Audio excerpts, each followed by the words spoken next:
Hey, and welcome to another Tech Tuesday. This is Chad from Ascension Worship, and this week we're going to talk about when you should not mix to Unity. Hey, what do you say? Yes, it's that time again. It's Tech Tuesday.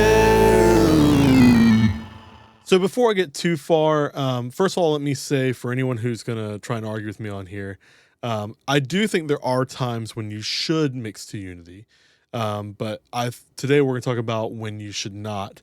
And to kind of put this in context for you, I'm referring to churches who have one console that has to cover many different hats. So you've got one console that's setting gain for both what you're hearing in the room, what the in-ears are hearing, any recordings that are going on, any of that kind of stuff. But if there's any monitors or in-ears coming off your board, this is important for you to hear today.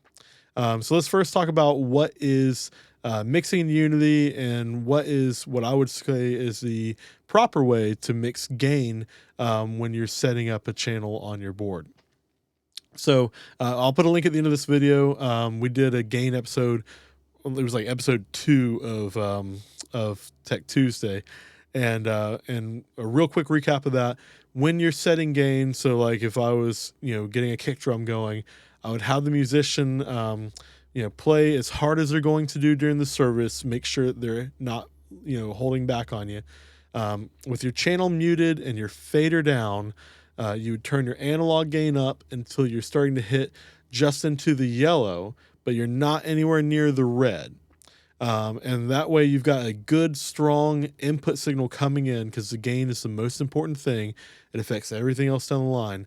So once you have your gain set, then you can unmute your channel and take your fader and adjust the level that you're hearing in the room, what the crowd's going to listen to.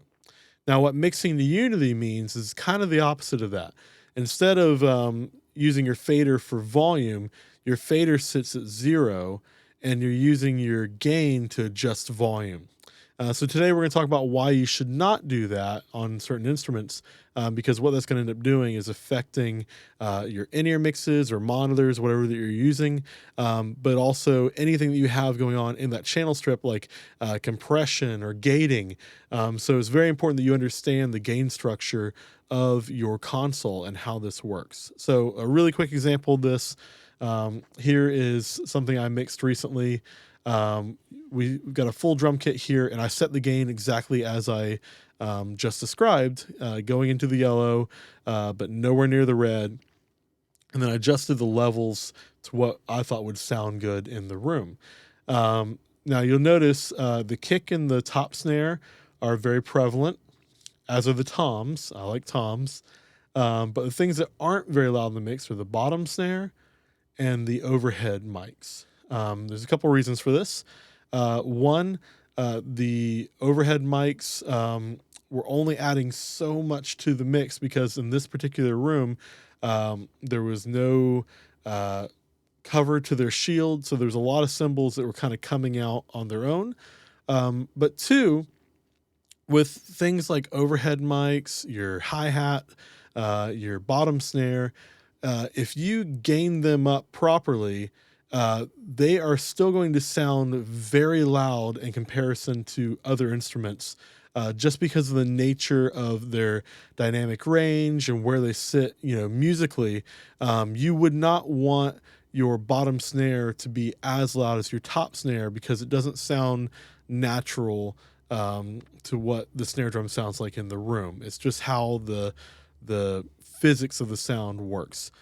So what we have here is we have the bottom snare turned down and the overheads turned down to match what we want to hear in the room.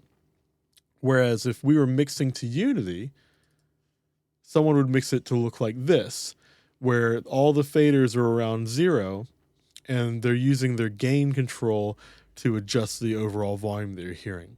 So today we're going to talk about why you should not do that, and show some visual examples of what will happen if you were to do that. So what we have here is a quick example. I'm not using a digital console, but I am using a digital audio workstation to show you this. So we've got two knobs going on here. One will be acting as our analog gain. The other one will be acting as our fader level. And we're going to be listening to a piano track that's playing through here. I've got these two linked together so that as I turn them up and down, you can see both knobs are moving opposite of each other. That way, you're not going to hear, because what we're going to hear in this room is effectively what the crowd would be hearing. You should not really hear any volume difference when I change these things, but instead, you're going to hear, you're going to see the effect that it has on, again, the compression and the in-ears. So over here, we have a compressor set. And then down here, I have a send that's going, it's a pre-fade send, just like you would send to someone's in-ears. And this is just a level meter. So we're going to see when this piano plays where the level is going. So two numbers that we need to look at when we're going. Down here, this number here is going to indicate to us how much gain reduction we're getting through the compressor. And over here, this is the peak level of how much that piano is going to the in-ear mix that we're metering over here. So the piano sounds like this. Oh, and also too, before I start, please notice that these are somewhat arbitrary settings, but I've got the analog gain set to +5 and the fader level, so what the crowd is hearing, is set to -15 dB. So that's like if your fader was down around there versus at unity. So that sounds like this.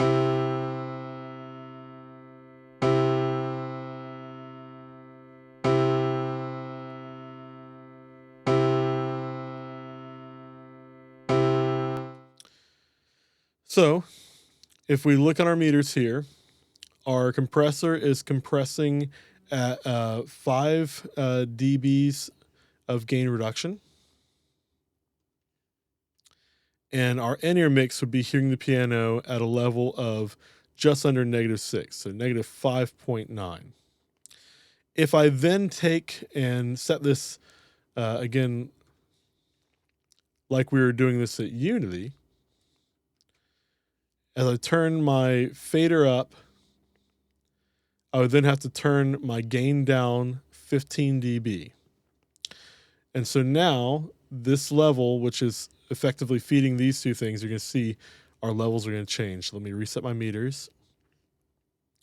Let's hit play again.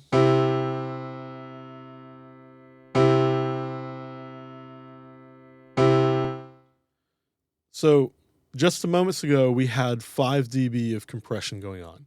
Now we have less than 1 dB of compression. We've got a half dB going on here. Our in-ear mix, which was at just under -6, is now at -17 dB, which is going to be insane for a vocalist to hear the piano drop that much in their ears. So these are the reasons why you do not want to use mixing to unity as a means of controlling your volume, is that it's not only affecting what the crowd is hearing. As you heard, as I'm playing this and moving these up and down, the volume that we're hearing in the house is going to be effectively the same, but you'd have to adjust these things for everything else. Anytime I'd want to do that to get the exact same sound, I'd have to go through and change my threshold by 15 dB as well. I have to change my output volume to my musician to add 15 dB. And then it's just way more work than it should be. And all it does is makes it look more visually appealing. And there are times when you'd want to do this that I'm going to talk about next week. But for instruments, for things that are actively going to people's in-ears and they need to use that for reference, it's not a good idea to mix to unity. So I hope this has been helpful for you and for your team. I know that this is going to be a very different workflow for some of you out there. If you have any questions, please feel free to email me at TechTuesday@ascensionworship.com, or you can leave a comment down below on our YouTube page. This show is fueled by your questions and your emails and things that we've seen in churches that we go to help out at. So please keep asking questions. We want to help you. We want to make sure this is a resource for you and for your church. Until next time, have a great week. Again, this is Chad from Ascension Worship. I hope this has been helpful for you and your team. Come back here every Tuesday for new information.